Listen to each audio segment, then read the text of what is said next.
Well, hey, what's up? It's Scott with the Amazing Seller Podcast. I wanted to shoot a quick little video here for you to give you an intro as to what you're about to watch. Greg Mercer, who I recently had on the show, who is a phenomenal seller on Amazon right now, doing really, really well. And he's also the creator of Jungle Scout, which you may or may not have heard of. He actually goes through in this video and kind of deep dives into what we discussed on the podcast. Now, if you have not listened to that episode, you're probably going to want to do that. That can be found at theamazingseller.com/56. That was the episode. And let me just say something. He really dives in deep as to far how he goes ahead and looks at products to private label. Now, what he's done here in this video is he's actually taken it a step further because a lot of people emailed him and myself and said, could he show a little bit deeper and visually how he does it? So that's what he's done here. Now, I just want to remind you, there's some downloads that go with the show notes to the original episode. And again, that's episode number 56. And also, he was kind enough to give our TAS listeners a nice little discount if you don't own Jungle Scout yet. But he's going to show you this stuff. You don't necessarily need Jungle Scout. It's going to show you just the numbers to look at when researching your product. So enjoy this. Once again, I want to say thanks to Greg for doing this for me. He didn't have to do this, but he did, and I appreciate it. And I really hope that you enjoy this, and I hope it helps you find more products to private label. So enjoy the video. Hey TAS community, it's Greg here. Hey, I've been getting a lot of questions lately about some of the items we talked about on the podcast, so I wanted to make a quick video for you and show you some of this stuff. I think everyone has a good handle on the fact that the item should be small and lightweight and simple and not easily breakable.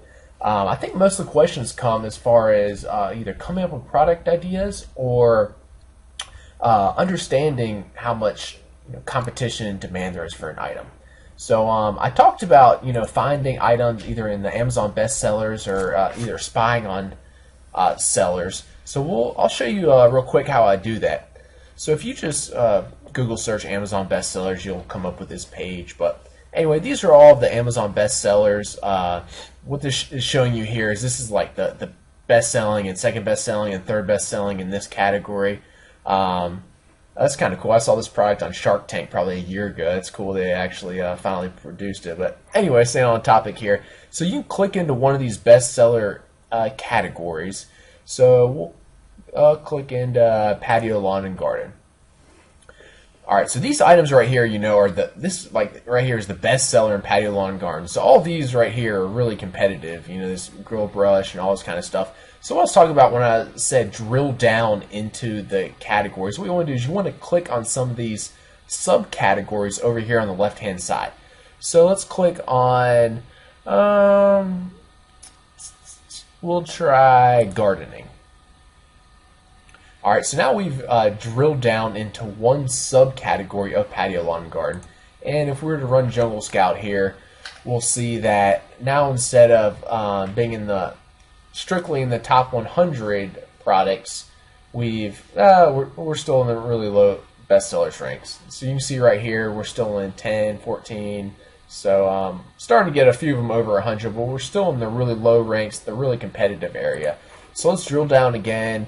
This time I want to click on, we'll try plant covers. All right, so now we are in a subcategory of a subcategory, and if I run it here, we'll see that the BSRs are getting a lot higher and the items are getting less competitive. So you don't need Jungle Scout to be able to see this. As you can see here, it's just a huge time saver. Instead of having to click on all these items, I can just look right here that now we're starting to get into some of these higher ranks. But like we said before, if you don't have Jungle Scout, you can actually go through and click on all these items and look on the bestsellers rank on each of these pages. So when I click on that, I can scroll down here and I can see that this item is about 2,200 in patio, lawn, and garden.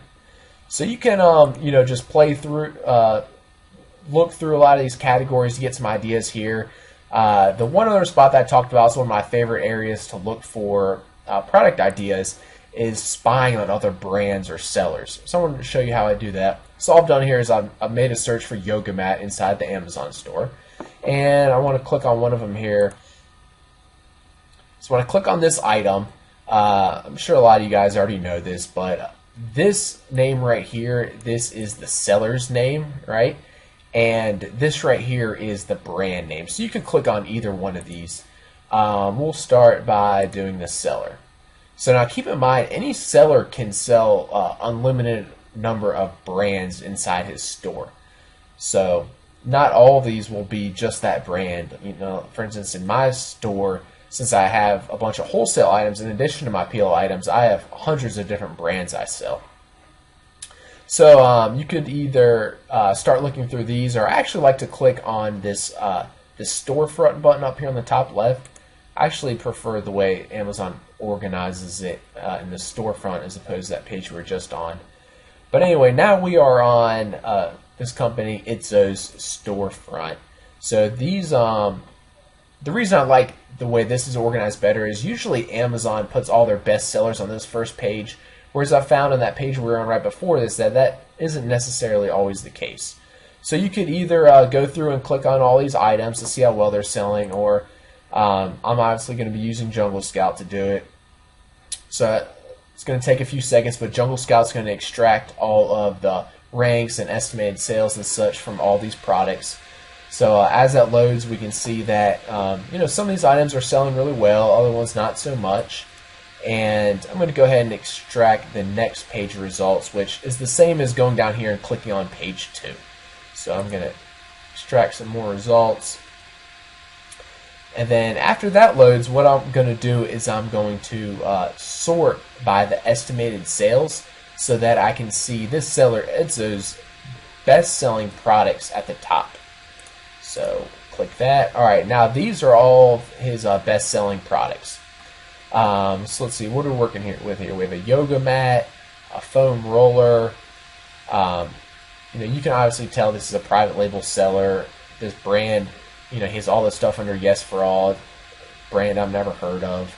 And you can just see, no like non-private label seller's gonna have a knife and axe and a yoga mat under the same name. So this is pretty obviously a private label seller, which is cool. So I'm gonna look through. So a lot of this stuff is selling really well, but it's probably really competitive. Like on his yoga mat, he's almost 1,200 reviews. That's gonna be really hard to get. So let me look at some of this other stuff. Like this one, for instance. Let's see, what is this? An agility ladder. Like, this is a good private label product. It's simple, lightweight, relatively small, and he only has about 150 reviews, and he's selling like 30 of them a day. So that's a pretty cool product. I went through this a little more. This looks like this guy right here. Man, he only has 2 reviews on this item, and it's selling about 10 a day, which is pretty incredible. That might be a product I want to look into. Let me go ahead and open that into a new tab.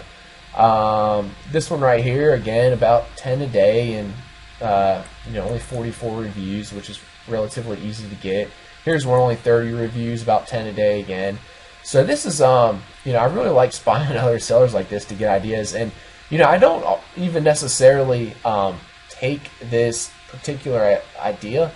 For instance, I don't like axes and knives and stuff because to me it seems like high liability. But, I might see this axe and think, okay, I don't want this particular axe, but that leads me looking into hand tools a little bit more, which may lead me looking into other gardening accessories. So you don't necessarily have to take their specific ideas, but it gets kind of the creative juices, I like to say, flowing. So this one, I might not do a hammock, but I might do a tree strap that attaches to the hammock.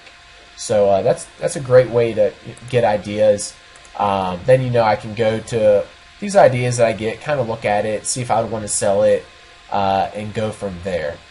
So that's how I like to get product ideas. I know there's also some questions about the method I was talking about using to see if there's enough demand and if there's too much competition. So I'm going to go ahead and just use the same examples that I used in the podcast, but show you how I actually do it. So I think the first one I said was garlic press. So when this page loads, I'm going to go ahead and click Jungle Scout. Again, if you don't have Jungle Scout, you can go to each one of these items. It's just going to take a little bit longer, and you can kind of estimate how much each one's selling. So as this loads, we obviously already all know that garlic press is super competitive, but you can see that right away. The first thing I talked about is checking to see if there's enough demand. I like to see that there's 3,000 units per month being sold for that product. The reason I say that is I feel like I can capture, or any product that I'm willing to sell, I feel like I can capture 10% of the market, and 10% of the market of a 3,000 or more product a month would be 300 a month, which is my 10 a day. So that's the reason I say that. So right away, it's about 1,000 plus 800 plus 300, that we're at 2,100. Right away, I can see there that's 1,000 in the top 5 units there. Excuse me, 3,000 in the top 5 units there. So there's plenty of demand here. Yet I'm looking at the competition, and I see this is pretty competitive. The top 9 sellers here all have a ton of reviews. It looks like this guy snuck in the 10th spot with only 24 reviews, but who knows what he's doing. He might be doing a huge giveaway right now, because below him they have 500 and 600 reviews. So this is obviously a real competitive product. Let's see, the other example I used, I think, was like kids garden tools. So let's try that. So when this pulls up, again, I'm going to do the same test, but this is an example I gave of a less competitive product. Sorry, I'm on a real slow internet connection here. We'll wait for this to load. But so again, I want something that still has the demand of 3,000 products a month, but not quite as competitive. So right away, I'm going to look at this, and it looks like the number 4 spot here. This guy only has 54 reviews. And I searched for kids garden tools, yet this kids gripping gloves pops in here. So that, to me, that seems like that's a spot that the actual product that you're searching for could fill. So it doesn't look super competitive. This one, what's that? The number like 7 spot, he only has 14 reviews. 8 spot, only 24 reviews. So not too competitive. And then we'll go ahead and look at the demand. So it's taking a few seconds to load here, because like I said, I'm on a super slow internet connection. But it is starting to load here. It looks like continue to let this load, but it's about 700. That gets us to 1,000. Sorry, I'm just trying to do some quick math in my head here. That's 2,000. So if you add in 4 and 200, 400, so it probably just meets our requirement of 3,000 units a month. Not much more, but to me this one still does enough demand, especially considering that it's not very competitive at all. I imagine I could get up here with a little bit of work and sell just as many as or more of these guys, and it looks like they're all about doing 10 units a day here in the top spots. 270 a month, or 220, 400. They're all about doing that, the 10 units a day, and like I said, not very competitive. So hopefully that clears it up for you guys. I know I've been getting a lot of questions about this. Those are the 2 main areas I look for product ideas. They're in the best sellers and on storefronts.